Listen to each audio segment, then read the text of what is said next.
we're going to start by going through thinking about some of the basics that we need when we're changing the subject of a formula.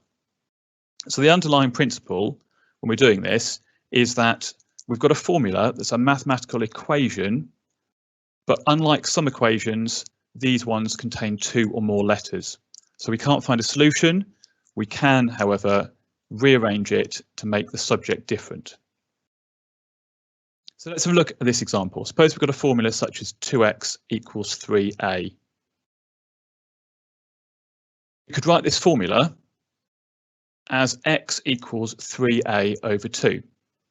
And what that means is that x is now the subject of that formula.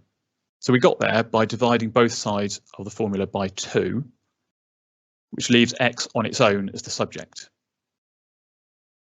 We'd say that x is the subject of the formula. The other way of saying it is that x is given or written in terms of a. Alternatively, we could write the formula differently. We could write it as 2x over 3 equals a. So this time we've made a the subject of the formula, or we've said that a is given or written in terms of x. We did that by dividing both sides by 3 this time.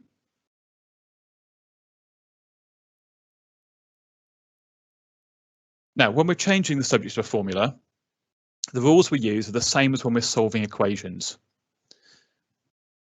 The only difference is that instead of ending up with a solution, because when we solve an equation we normally have a number at the end, this time we're going to end up with a different formula that uses the same letters and numbers but is rearranged in a different form.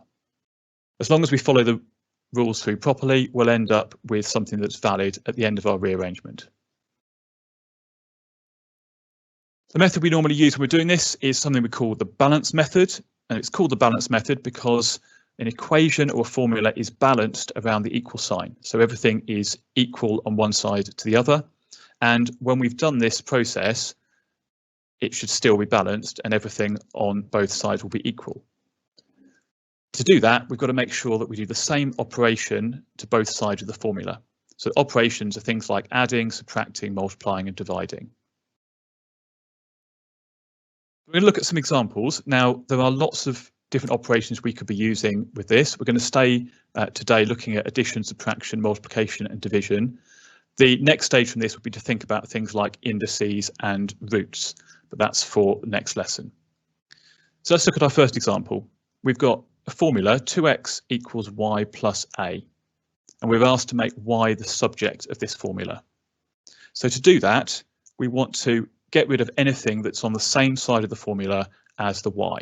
So in this case, we want to subtract a from both sides. When we do that, on the left-hand side, we've got 2x subtract a, and on the right-hand side, we're just left with y. In this example, we've got x plus b on the left-hand side, a subtract b on the right-hand side. We're asked to make a the subject this time, so we need to get rid of that subtract b that's on the right-hand side, and we do that by adding b to both sides, because adding b is the inverse, the opposite operation to that subtract b. If we do that, on the left-hand side, we have 2b with the x, and then on the right-hand side, we're just left with a. Now, notice that both of these examples here, the subject we've ended up with, the y in the first one and the a in the second one, are on the right-hand side of the formula. As long as the subject is isolated on one side or the other, it doesn't matter which side that is, it just has to be on its own. Third example, this time we're going to make x the subject, but instead of having something added or subtracted to the x, we've got the x being multiplied by 2. So in order to find the inverse of that, we're going to have to divide both sides by 2. So when we do that, on the left-hand side, we get x, and on the right-hand side, we get y plus a, all divided by 2. Remember, with a formula, when we have a fraction, we have invisible brackets around the top and around the bottom. So that y plus a, we're treating as one item that we've got to divide entirely by 2. Our fourth example, this time we're making y the subject, and the y at the moment is being divided by a. So the inverse of dividing by a is to multiply by a. So we're going to multiply both sides by a, and that will give us a brackets x plus b equals y. Note here that we're multiplying the whole of the x plus the b by the a, and we'll see what happens if we don't do that correctly in a moment. So those 4 examples there show us those 4 operations, and as long as we can apply those operations correctly, then we should be able to rearrange a good number of formulae. Sometimes we have to do more than one operation in a rearrangement, but those are the main ones we're using. Let's just have a look at some non-examples. So these are things that are not going to be correct rearrangements, and these are some of the common mistakes that we need to try and avoid when we're doing this. So here we've got, again, the same formula we saw earlier, 2x equals y plus a, but this time we're going to make a the subject. Now, here's a rearrangement that contains a mistake. So in this case, in order to get a on its own, we need to get rid of that y. And what we should have done is subtract y from both sides. But here, by mistake, we've added y to both sides. So that's something you need to be careful of. Make sure that you're doing the correct operation to do the opposite or the inverse to whatever the operation was to start with. This is similar. Here we're making a the subject. We should be adding b to both sides. We've got to be careful that we don't subtract b.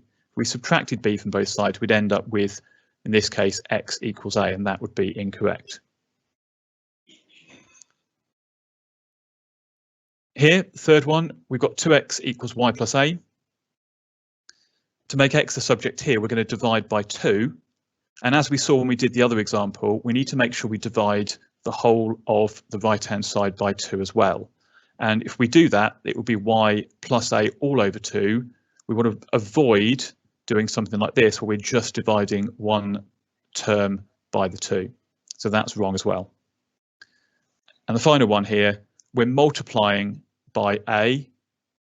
We want to avoid just multiplying one term. So if we think about that example we saw before, we had a bracket around the x plus b. That's what we should have. We need to be careful not to just multiply one term when we should be multiplying the whole of the right-hand or left-hand sides. Okay, so those are some straightforward examples. What we're going to do now is look at a few other questions. And the way this is going to work is I'm going to do a question for you, and then I'm going to put up a question that's very similar that I'm going to give you a minute or so to have a go at that. So I'd like you, please, when I put up the minute and the other question, to have a go using the example I'm going to do now.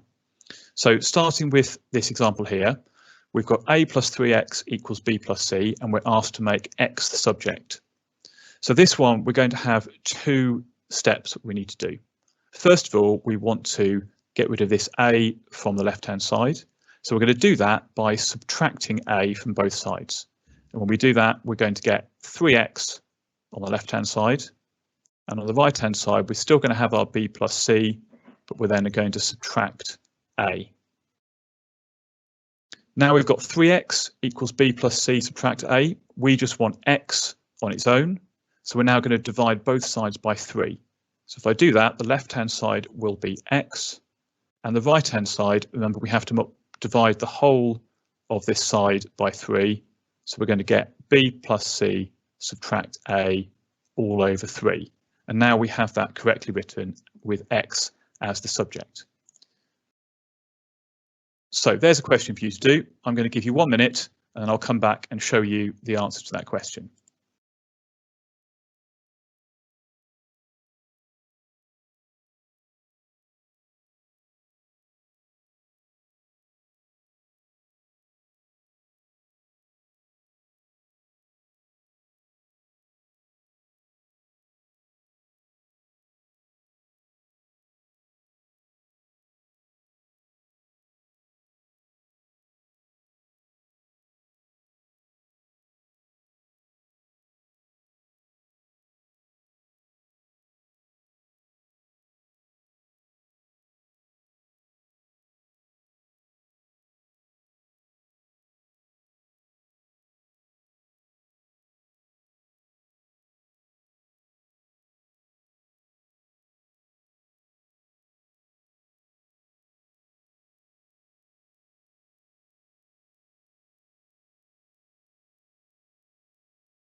Okay, so I hope you've had a chance to have a go at that question.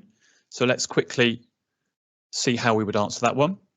So very similar to the example I did, the first thing we're going to do is subtract a from both sides. That's going to give us 4x equals b plus c subtract a. And then we're going to divide both sides by 4, giving us x equals b plus c subtract a, all divided by 4. Hope you're able to do that one yourself. Let's look at another question. So this time we've got a subtract 2x equals y. And again, we want to make x the subject here. So again, we're going to have 2 stages to this. But this time we need to note that this 2x term is negative. We've got a subtract sign in front of it. Now we want to end up with a positive x as the subject. So we're going to need to make sure that this is positive. And to do that, we're going to start by adding 2x to both sides of the formula. So if I add 2x to the left-hand side of the formula, negative 2x plus 2x gives me 0x. So I'm just left with a on the left-hand side. And adding 2x to the right-hand side means I've got y plus my 2x. So now that the x term is positive, we can move this y by subtracting y from both sides, which means I'm going to have a subtract y on the left-hand side, and on the right-hand side, I'm just going to be left with 2x. We've got 2x here, but we want a single x. So to finish off, we're going to divide both sides by 2. So that's going to be a subtract y, all divided by 2 on the left-hand side, and x on its own on the right-hand side as our subject. So there's a question for you to have a go at. Again, I'm going to give you a minute to try and do that one yourself, and then I'll come back and give you the answer.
Okay, I hope you're able to do that one successfully. So let's go through the answer. And it's going to be very similar to the example we did. So first thing we're going to do is we're going to add 5x to both sides. So we've got just the a on the left-hand side. And on the right-hand side, we've got y plus the 5x. Then we're going to subtract y from both sides. That gives us a subtract y on the left and 5x on the right. And then we're going to divide both sides by 5. So a subtract y all over 5 on the left and x on the right as the subject on its own. I hope you're able to do those couple of examples successfully. What I'm going to do now is give you a few questions to have a go at. So there are 4 questions here. The first couple are very similar to what we've just done, and then there's a slightly harder one for the last question. I'm going to give you 4 minutes now to have a go at those questions. If you don't get all of them done, don't worry, just do as much as you can in those 4 minutes, and then I'll come back and I'll go through the solutions to those afterwards. If you're worrying that we're going too fast and you're struggling with this, don't forget you can go back and watch the recording of this later on. It will be loaded onto the VLE as soon as we can make it, and it will be in the GCSE Maths course that you should be able to find that along with the other resources from this lesson. So I'm going to give you 4 minutes and then I'll come back and give you the solutions after then.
Okay, time's up from that. I hope that you're able to get some of that done at least. Let me just quickly go through the solutions to those ones. So for this one, making x the subject, we're going to divide both sides by 2. That means we're going to end up with x equals 3 subtract y all over 2. The second one here, the x is over here multiplied by a, and we're adding c. So we need to do the inverse of that. We're going to start by subtracting c from both sides, which gives us ax equals b plus, well, we're subtracting c from both sides. So actually, c subtract c is 0, so we don't need that c there. Then we need to finish off by dividing both sides by a. So we've got x equals b over A. Third one here. Now this one says that we need to write x in terms of y. Now at the beginning I said that when we say that something is the subject, we can also say that we're writing it in terms of whatever letters are on the other side. So although the question's phrased differently, we still do exactly the same thing. So in this case, we're going to add 2x to both sides again, similar to the example we did earlier, leaves us with 5 on the left-hand side equals 3y plus 2x. Then we can subtract the 3y from both sides. So on the left-hand side, we've got 5 subtract 3y. And on the right-hand side, we've got 2x. And then we can divide both sides by 2. So on the left-hand side, we've got 5 equals 3y, all divided by 2. And on the right-hand side, we've got x. So x here is the subject. In other words, we're writing x in terms of y. And we've also got these numbers. But when we say this, we just talk about the letters as far as what the terms are. And the last one here, we're asked to make k the subject. This is a little bit different because we've got k as part of the numerator of this fraction. So what we're going to do here is multiply both sides by t, first of all.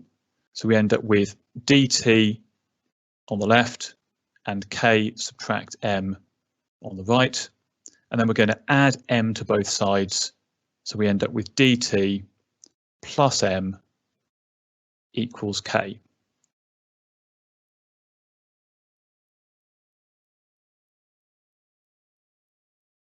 Now, we're going to move on and look at what happens when we're dealing with brackets in the formulae. So in this case, if the letter that we're rearranging for, so that's the one we want to make the subject, is in a bracket, we've got two different approaches we can use. And it's useful to know both of these methods because sometimes one will be more sensible and sometimes the other one will be. And if you're not sure, you can always try both of them and see which one gives you an answer that you want. So here I've got the same formulae twice. So I'm going to do this in two different ways. First here, I'm going to expand the brackets and then I'm going to rearrange to make x a subject. So that means here I'm going to multiply a by x, which gives me ax, and I'm going to multiply a by b, which gives me plus ab, and I've still got c on the right hand side. Now remember, I'm trying to make x a subject, so I want to subtract ab from both sides. So I'm going to do that and gives me ax equals c subtract ab. And now I've got to divide both sides by a, which gives me x equals c subtract ab, all divided by a. So there, x is the subject from that one. Now I've got the same formula again over here, but this time I'm going to divide first and then I'm going to rearrange. So that means that where I've got my x plus b all multiplied by a, I can do the inverse of that by dividing both sides by a. So if I do that, the left-hand side is x plus b, and the right-hand side is c over a. Remember, when we say divide, we can write that as a fraction because c over a means the same thing as c divided by a, but we don't want to use division signs when we're dealing with algebra. So now I've got my x plus my b. I want to subtract b from both sides, so I'm left with x on its own. So when I do that, I've got x equals c divided by a subtract b. Now, those two formulae that we've got there, they both have x as a subject, but they look slightly different. In fact, both of these are equivalent to each other. I'm not going to go into why now, but you can use either of these methods to get a correct rearrangement. Sometimes you find that one of the methods gives you an easier solution or the solution in the format you're asked for in the question. So it's worth knowing how to do both approaches. I'm going to give you one question to do that's similar to that. So there's one question at the bottom here, make x the subject for this formula. I'm going to give you a minute to have a go at that question, and then I'll come back and show you the solution before we do some other questions.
Okay, so hopefully you're able to do that.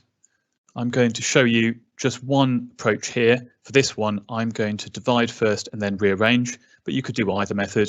So if I divide first, I'm going to get x plus d equals a over b, and then I'm going to subtract the d, which gives me x equals a over b subtract d.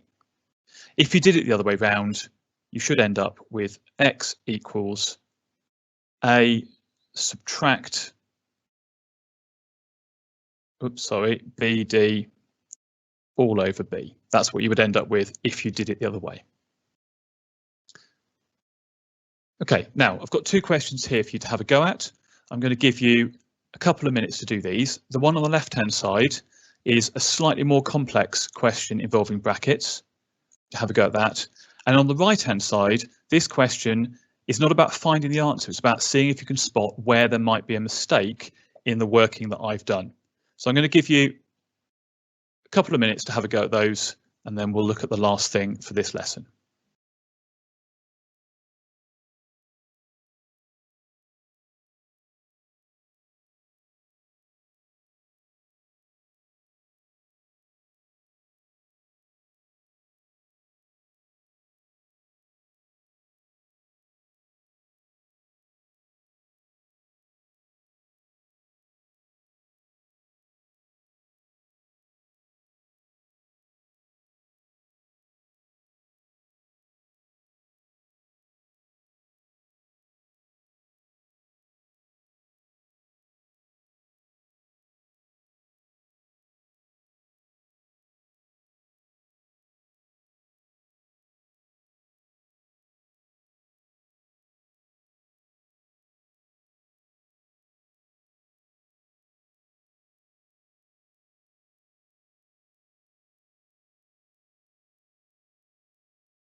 So that was 2 minutes on those questions. Don't worry if you didn't get them both completed.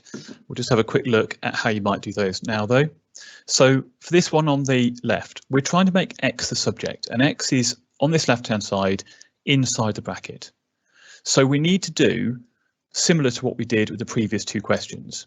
We need to either expand these by multiplying a by x and a by c, or we need to divide everything through by a. Now again, you could use either method. Let's in this case expand this bracket and see what happens. So we'll do a times x there, and then a times c. And on the right hand side, we're going to keep those at the moment in the bracket. So we've still got c brackets a plus b. Now over here, we want to get rid of this AC term, so we're going to subtract that from both sides, and so we get AX equals C brackets A plus B, and we're subtracting AC.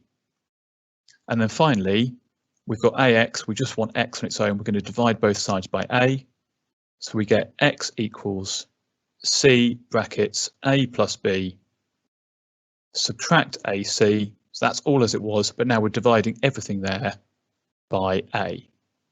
So that's quite a complex formula we've ended up with, but it is in terms of x, x as a subject, in terms of a, b and c. So we have got something that matches the question we're asked for.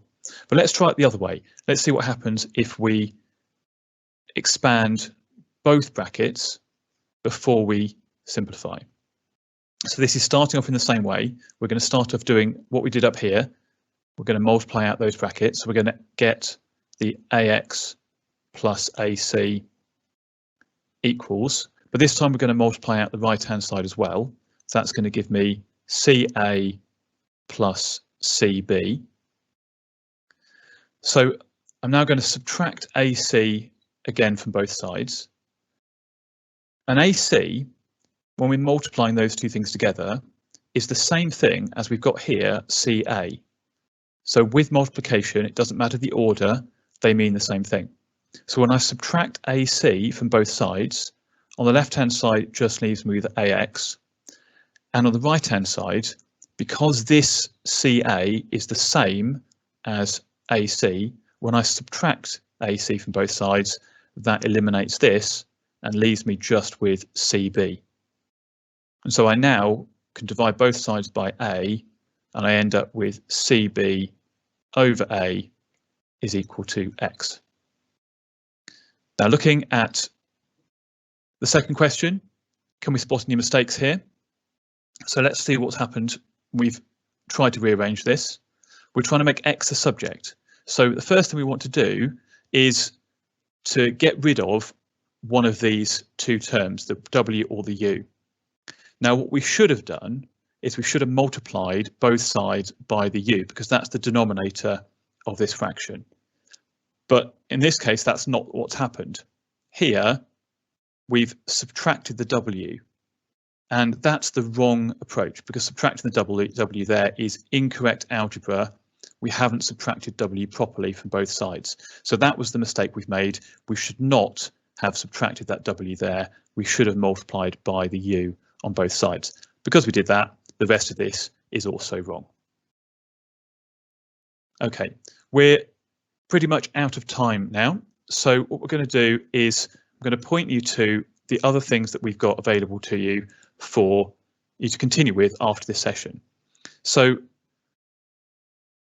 the next things that you need to be able to do after what we've gone through this afternoon are looking at how we use fractions with the formulae, how we can rearrange things that are harder by doing some factorising first, and how we can use roots and indices when we're rearranging formulae. Now, I'm not going to cover